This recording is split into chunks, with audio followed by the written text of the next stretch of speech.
Your Excellency, President William Samoei Ruto, the President of Kenya, the Commander-in-Chief of our Defense Forces, Bishop Langat, and all the leadership of the church, the Deputy Bishop and the other pastors, my fellow leaders present, ladies and gentlemen, good afternoon. Bwana asifiwe. It is really looking very beautiful from here, Bishop. It's until you stand here, you see how this sanctuary is really very beautiful. Your Excellency, we are very privileged to come here to see this magnificent building that has finally been completed. When we came here and at the initial stage, even before this church was constructed, I had visited this compound. There was a nursery, I don't know if the nursery is still there, that is behind here. And the mboga we eat in our home, we took the seedlings from here. So my wife came here, took the seedlings. So we have a small garden at home. We eat very good mboga from AGC Karen. But that time, Your Excellency, there was no this sanctuary. So remind me the story of Zechariah 4:10 and the story of Zerubbabel during the dedication of the new sanctuary. And at that point, when the sanctuary was being dedicated, there were people who were crying in happiness that finally we have a building.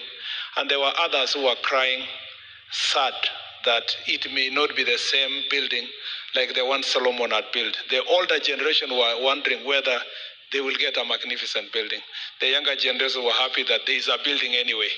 And that is why the word of the Lord came to Zerubbabel through Zechariah and told them, do not fear of this humble beginning. This very small structure starting here, you will see the plumb line at the end when you see this structure is complete. And honestly, Your Excellency, if you told anyone such a magnificent building will be here, they may not have believed it then. But now we are here in your presence, celebrating such a magnificent work that has been done by the members of this church and stakeholders, including yourself, who have made a difference. 2.5 years ago, we were here, and we received your generous donation. We also got the privilege to make a small contribution ourselves. And I told the bishop, and I've told him, we were in Kaboson the other day in Bomet, and I told Bishop, every time we come and give our contribution in church, we are not doing a favor to you or to the church or to congregation. We are not even seeking to be praised.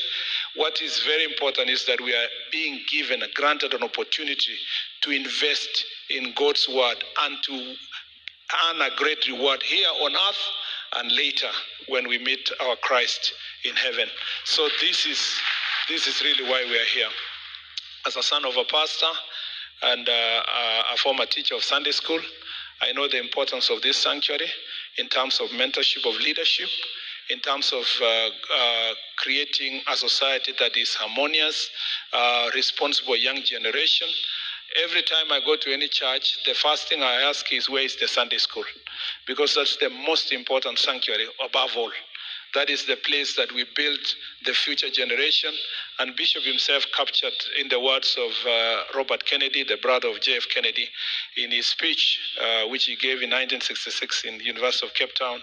In one of the part of that speech, he says that, we may not all of us have the power to bend history, but if we continue working in making small steps and contributing to small events, we will all of us collectively influence our generation.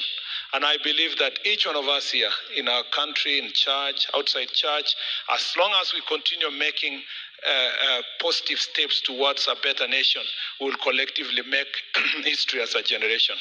Your Excellency, this city is safe and the country is safe.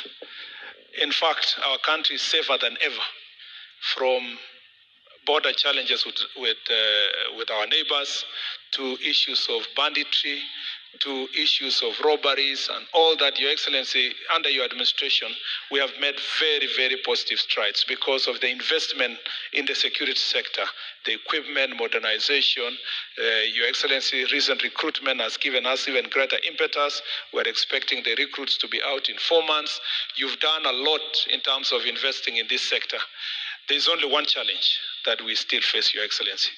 And the greatest threat to our national security is not from the slums of this republic, it's not from the young people, it's from leaders, Your Excellency, who, consciously, they wear a tie, they are in air-conditioned offices, they are called Mheshimiwa or potential Mheshimiwa, but Your Excellency, plan every day how to recruit goons and gangs to terrorize the people of Kenya. And many of these leaders are doing so because of bankruptcy of ideas. Instead of turning young people, empowering them and supporting them to get resources to grow their lives, giving them positive vibes, they always concentrate on negative energy. Your Excellency, under your direction, we have made a decision, and a very firm decision, that we are not going to condone the use of young people as goons to fight others and to cause chaos in the nation. And as such, there has been, and we will continue having the crackdown in this city. Last week, we arrested over 100 goons that are being used to terrorize citizens. And last week also in Kitale, which had become a very dangerous town, we arrested over 200 goons.